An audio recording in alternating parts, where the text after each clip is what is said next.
Hello everyone, आप सबका स्वागत है आपके अपने यूट्यूब चैनल इनसेन स्टडीज़ पर। और हम आज लेके आ चुके हैं हिंदी की एक और शानदार सी क्लास जिसका नाम है वाक्य। अगर आप हमसे पहले से जुड़े हुए होंगे तो आपको पता होगा कि हमारी हिंदी की टॉप टॉपिक्स की सीरीज चल रही है जिसमें हम थोड़ी सी थ्योरी डिस्कस करके उससे रिलेटेड 20 क्वेश्चंस करते हैं MCQs फॉर्म में, जैसे कि आपके एग्ज़ाम में आने वाले के हैं। तो आज का जो हमारा टॉपिक होने वाला है वाक्य। अगर वीडियो को लाइक किया है तो लाइक कर दो और चैनल पर नए हो तो चैनल को सब्सक्राइब कर दो। तो चलिए अब आज की अपनी वीडियो स्टार्ट करते हैं। तो वाक्य मुख्य रूप से दो प्रकार के होते हैं, एक होता है अर्थ के आधार पर और एक होता है रचना के आधार पर। तो अर्थ के आधार पर भी इनको 8 प्रकार में बांटा गया है।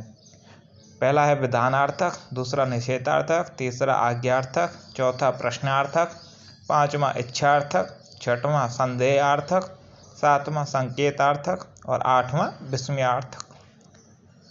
और अगला रचना के आधार पर इनको 3 प्रकार में बांटा गया है। पहला है सरल वाक्य, दूसरा है संयुक्त वाक्य और तीसरा है मिश्र वाक्य।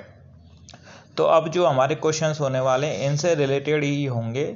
8 अर्थ के आधार पर और 3 जो प्रकार हैं रचना के आधार पर, इन 11 प्रकार के से ही हमने आपके लिए 20 क्वेश्चन डिजाइन किए हैं अच्छे जो कि आपके एग्ज़ाम में आने वाले हैं। बहुत ही अच्छा रिवीजन होगा, उसके लिए आप वाक्य का कोई भी क्वेश्चन छोड़ के नहीं आओगे, इसकी गारंटी हमारी है। तो जल्दी से चैनल को सब्सक्राइब कर दो और वीडियो को लाइक कर दो। तो चलते हैं हम वीडियो के अगले पार्ट में।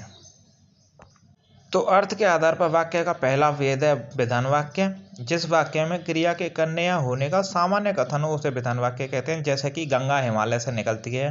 अगला है निषेध वाक्य। जिस वाक्य से कार्य के न होने का बोध हो उसे निषेधवाचक कहते हैं, जैसे प्रकार आज हिमालय विद्यालय नहीं जाएगा। अगला है प्रश्नवाचक। जिस वाक्य में किसी के प्रकार का प्रश्न पूछा जाए वो प्रश्नवाचक होता है। अगला है आज्ञावाचक वाक्य। जिस वाक्य में आज्ञा, प्रार्थना, अनुमति अथवा उपदेश का बोध हो उसे आज्ञावाचक वाक्य कहते हैं, जैसे अपना काम समय पर करो, कोई ऑर्डर दे रहा है। अगला है विस्मयादि बोधक वाक्य। जिस वाक्य में विस्मय, हर्ष, शोक, घृणा आदि के भाव प्रकट किए गए हों उसे विस्मयादि बोधक कहते हैं, जैसे आहा कितना सुंदर दृश्य है। मतलब इसमें हम अपनी फीलिंग्स, जो भी फीलिंग्स हों उसको बोध करते हैं, तो वो विस्मयादि बोधक होता है। अगला है इच्छावाचक वाक्य। ये नाम से ही है, इसमें हम अपनी सारी इच्छाएं बताएंगे, जैसे कि ईश्वर तुम्हें दीर्घायु करे। अगला है संदेहवाचक वाक्य। जैसे जिस वाक्य में किसी कार्य के होने का संदेह का बोध हो उसे संदेहवाचक कहते हैं, जैसे शायद आज वर्षा हो भी सकती है और नहीं भी हो सकती, तो बात में संदेह है। अगला है संकेतवाचक वाक्य।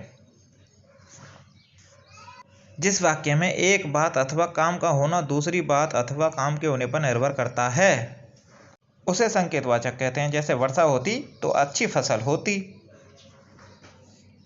अब रचना के आधार पर होंगे सरल वाक्य, मिश्र वाक्य और संयुक्त वाक्य। तो सरल वाक्य में एक उद्देश्य और एक विधेय होगा, जैसे सूर्योदय होने पर कुहासा जाता रहा। इसमें सूर्योदय उद्देश्य है और बाकी का विधेय है, तो ये सरल वाक्य हो जाएगा। मिश्र वाक्य में एक प्रधान उपवाक्य होगा और दूसरा आश्रित उपवाक्य होगा, जैसे ही सूर्योदय हुआ वैसे ही कुहासा जाता रहा, कोहरा जाता रहा।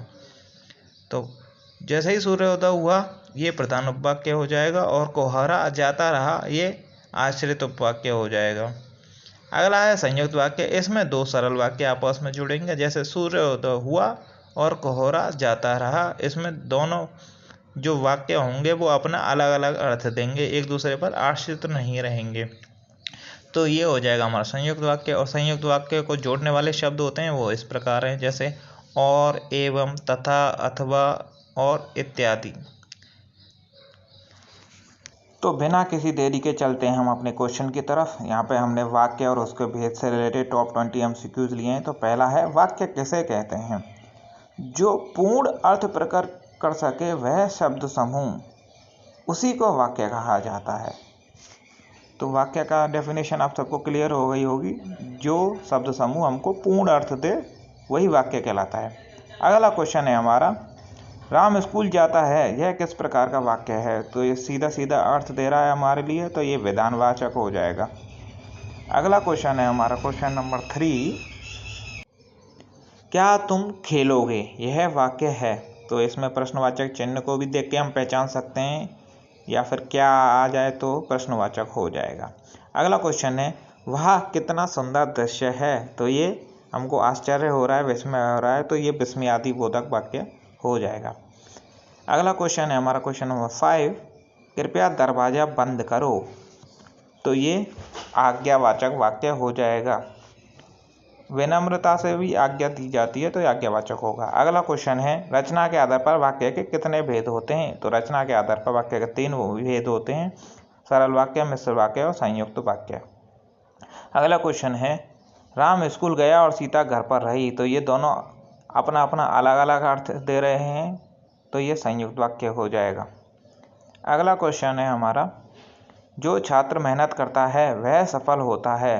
तो ये यहाँ एक दूसरे पर डिपेंडेंट है ये सेंटेंस, जगह जो मेहनत करेगा वही सफल होगा, तो ये मिश्र वाक्य हो जाएगा।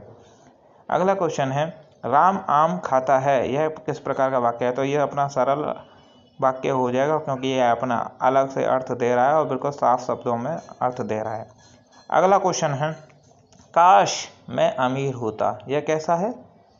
तो ये इच्छावाचक वाक्य है, ये उसकी इच्छा है कि वह अमीर होता।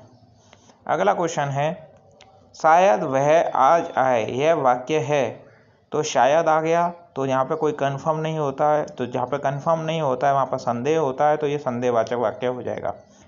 अगला है, अर्थ के आधार पर वाक्य कितने भेद होते हैं? तो अर्थ के आधार पर 8 भेद होते हैं, ये हमको आपको पहले ही डिस्कस करके बता चुके हैं, आप वीडियो के स्टार्टिंग में देख भी सकते हैं।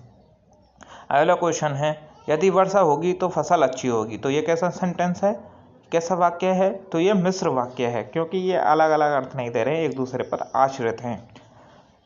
अगला क्वेश्चन है, मत जाओ, यह वाक्य कैसा है? तो हम किसी को जाने से मना कर रहे हैं, तो ये निषेधवाचक वाक्य हो जाएगा, और अपने से छोटे को बोल रहे हैं तो ये ऑर्डर आज्ञावाचक भी हो सकता है।